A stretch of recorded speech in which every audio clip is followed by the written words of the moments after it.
Hello everyone. सात्विक academy के YouTube channel में आप सभी का स्वागत है।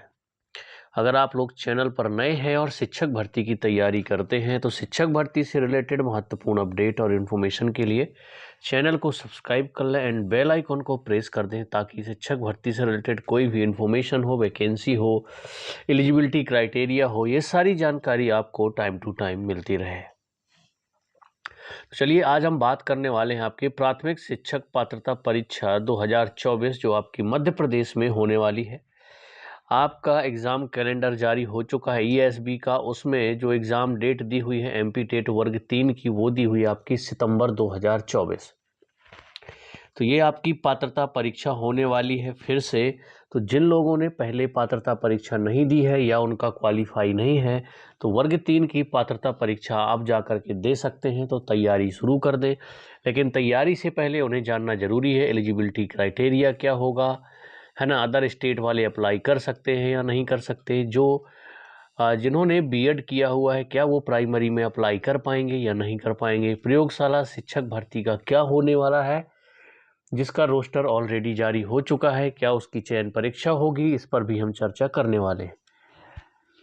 और वर्ग 3 का जो पात्रता परीक्षा होगी उसका सिलेबस क्या होने वाला है, इतने पॉइंट हैं, ये सभी आपको समझने हैं। इसके बाद ही आप तैयारी करेंगे तभी आप अच्छे से तैयारी कर पाएंगे, क्योंकि आपको सारी चीज़ें क्लियर होंगी कि इसका सिलेबस क्या होने वाला है, डीएड बीएड में से कौन अप्लाई कर पाएगा। अदर स्टेट वाले जितने भी कैंडिडेट हैं वो एमपी में तो ज़रूर अप्लाई करें, क्योंकि यहाँ पर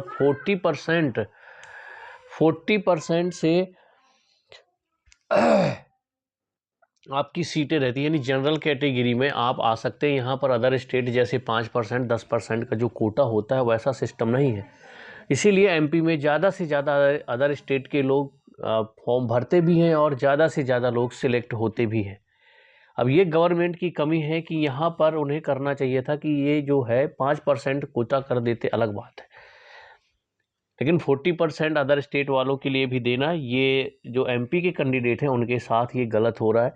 ये चीज़ें गवर्नमेंट को ध्यान देनी चाहिए, चाहे वो शिक्षक भर्ती हो चाहे कोई भी भर्ती हो, उसमें सिर्फ और सिर्फ एमपी के कैंडिडेटों का हक होना चाहिए। अदर स्टेट को कोटा देना है तो 5% तक ये दे सकते हैं, जैसे कि अदर स्टेट किए हुए, लेकिन एमपी में ऐसा नहीं है। तो चलिए वो बात की बात है, वो गवर्नमेंट और की बात है क्या करने वाली है। तो एक एक देख लेते हैं हम एलिजिबिलिटी क्राइटेरिया, अदर स्टेट वाले अप्लाई कर पाएंगे कि नहीं। तो सबसे पहले मैंने बता दूं अदर स्टेट वाले बिल्कुल अप्लाई कर पाएंगे, जनरल कैटेगरी से अप्लाई कर पाएंगे, बस उनका डीएड होना चाहिए। यहाँ पर एक पॉइंट और क्लियर कर देता हूँ, आपका बीएड नहीं चलेगा। प्राइमरी में बीएड वाले जितने कैंडिडेट हैं वो अप्लाई नहीं कर पाएंगे, जिनका डीएड है डीएलएड है वो अप्लाई कर पाएंगे। प्रयोगशाला शिक्षक की बात कर लेते हैं हम यहीं पर अभी। तो प्रयोगशाला शिक्षक चयन परीक्षा के थ्रू होगी, जो डिपार्टमेंट से जानकारी मिली थी कि हम लोग अब नहीं करने वाले हैं। उसके लिए हम चयन परीक्षा लेंगे, अलग से रूल बुक आएगी प्रयोगशाला शिक्षक भर्ती के लिए, उसके अकॉर्डिंग हम चयन परीक्षा करवाएंगे, इसके बाद सिलेक्शन होगा। सिलेबस की बात करें तो सिलेबस क्या होगा, तो चलिए अब चलते हैं हम नोटिफिकेशन की तरफ। जो 2020 का आपका एमपी टेट वर्ग 3 का नोटिफिकेशन है, उसमें क्या क्या आप इस बार बदलाव होने वाले हैं और क्या सेम टू सेम रहने वाला है। तो आपको सिलेबस, क्वालिफिकेशन, ये सारी चीज़ें देखने को मिलेंगी। तो चलिए आपको ले चलते हैं नोटिफिकेशन की तरफ।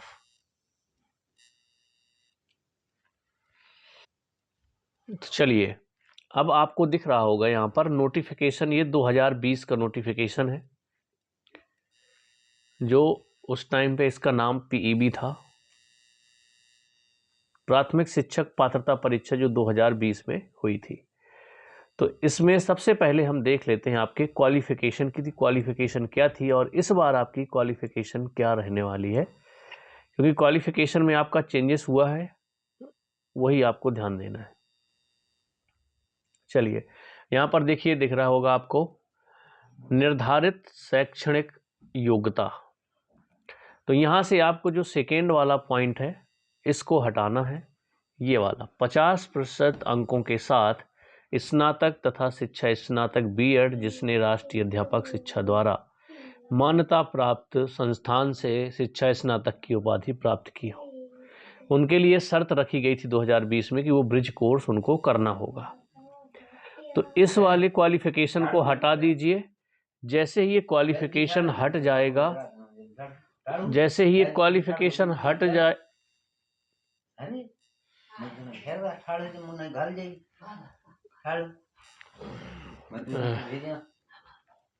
वाला ये यहाँ से हटा दिया जाएगा। इसमें क्या है, जो प्राथमिक शिक्षक है एमपी टेट है, इसमें इस बार से बीएड एलिजिबल नहीं रहेगा, तो क्वालिफिकेशन से आपका जो है ये बीएड यहाँ से हट जाएगा।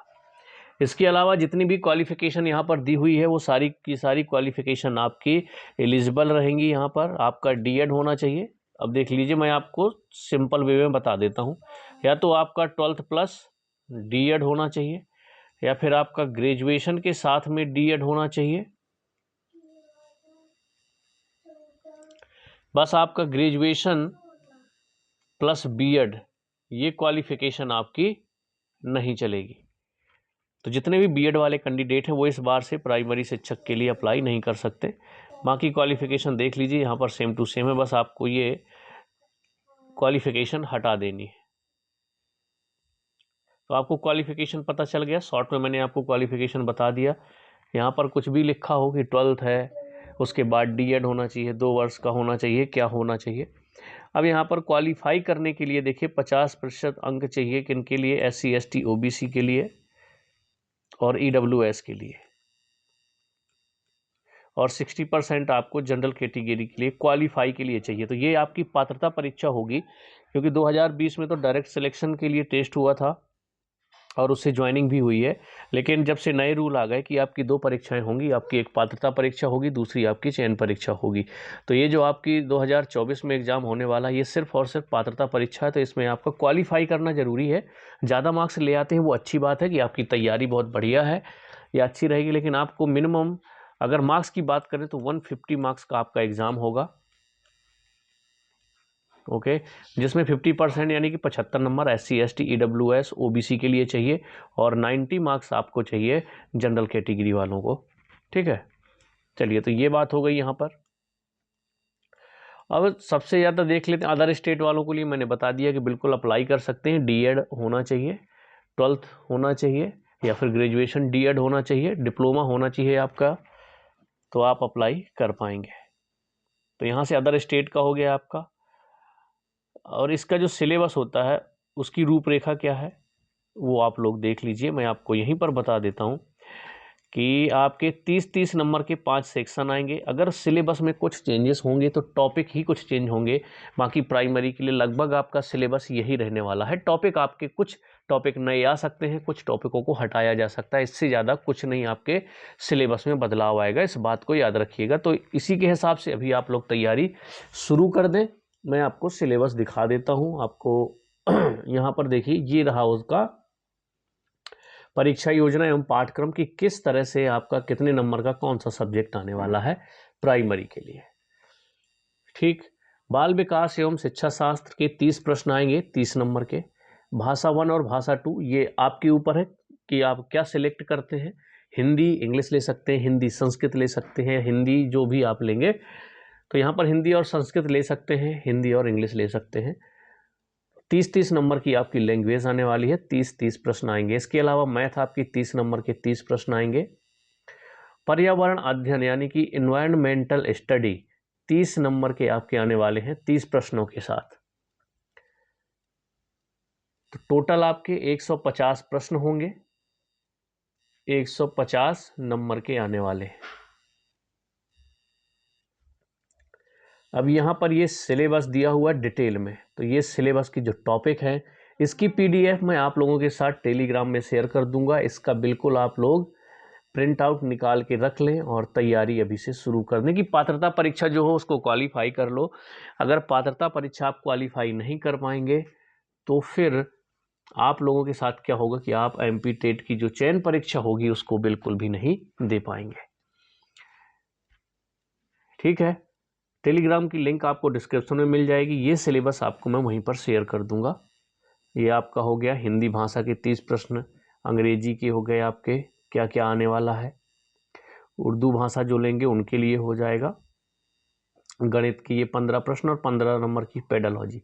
तो मैं एक बात बता दूं, अगर आसानी से आपको क्वालिफाई करना है तो सबसे ज़्यादा आपको CDP यानी कि चाइल्ड डेवलपमेंट एंड पेडोलॉजी और पेडालॉजी पे आपको फोकस करना है, जो विषय की पेडालॉजी यानी कि सब्जेक्ट पेडालॉजी है। क्योंकि देखिए सीडीपी आपकी 30 नंबर की हो गई, इसके बाद हिंदी इंग्लिश जो भी लेंगे आप 15 नंबर की, उसमें आपकी हिंदी पेडालॉजी आएगी और 15 नंबर का कंटेंट आएगा। इसी तरह से इंग्लिश में 15 नंबर की इंग्लिश पेडालॉजी और 15 नंबर का कंटेंट आएगा। मैथ में आपकी 15 नंबर की पेडालॉजी और 15 नंबर का कंटेंट आएगा। इसी तरह से पर्यावरण में 15 नंबर की आपके पर्यावरण की पेडालॉजी और 15 नंबर का कंटेंट आएगा। इस तरह से आपके 90 नंबर का लगभग पहुंच गया क्या, पेडालॉजी। ठीक है, तो आपको फोकस सबसे ज़्यादा पेडालॉजी पे करना है और कंटेंट पे भी करना है, लेकिन सबसे ज़्यादा फोकस पेडालॉजी पे करोगे तो बहुत जल्दी आपका क्वालिफाई हो जाएगा एमपी टेट। तो जो भी सिलेबस है डिटेल में मैं आपको दे दूंगा, किसी एक वीडियो में डिटेल से सिलेबस मैं आपको बता भी दूंगा। अभी के लिए मैंने आपको बता दिया कि ये सिलेबस है, क्या कौन कौन अप्लाई कर सकता है वो भी बता दिया, अदर स्टेट वाले भी अप्लाई कर सकते हैं, ये चीज़ें भी आपकी क्लियर हो गई। क्वालिफिकेशन क्या चाहिए वो भी मैंने आपको बता दिया है। कोई भी अगर इसके रिगार्डिंग आपके अंदर डाउट है तो कमेंट्स में बता दीजिए, बताइएगा, कोशिश करेंगे कमेंट्स में आपके डाउट क्लियर कर दिए जाएँ। बस आपके लिए देखिए, एक दिन मैंने सजेशन मांगा था कि स्टडी के लिए, क्योंकि इस चैनल पे हम पूरी शिक्षक भर्ती की रिलेटेड कोई भी न्यूज़ होती है, अपडेट होता है, वैकेंसी कब आ रही हैं, एलिजिबिलिटी क्राइटेरिया, सब कुछ यहाँ पर आपको बताया जाता है शिक्षक भर्ती से रिलेटेड। तो सजेशन मांगा गया था कि जो आपके जैसे यूपी टेट आने वाला है, सुपर टेट भी आने वाला है, इधर बिहार की भर्ती भी चल रही है, सी टेट भी आपका नेक्स्ट वाला आने वाला है, एमपी टेट वर्ग 3 की भी आपकी वैकेंसी यानी कि पात्रता परीक्षा आ चुकी है।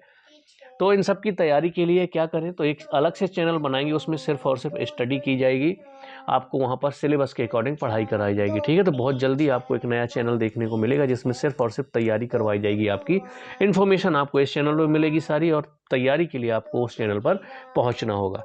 ठीक है, तो चलिए बहुत जल्द मैं एक चैनल बनाऊंगा जिस पे आपकी क्लासेस स्टार्ट हो जाएंगी। मिलते हैं हम लोग नेक्स्ट वीडियो में।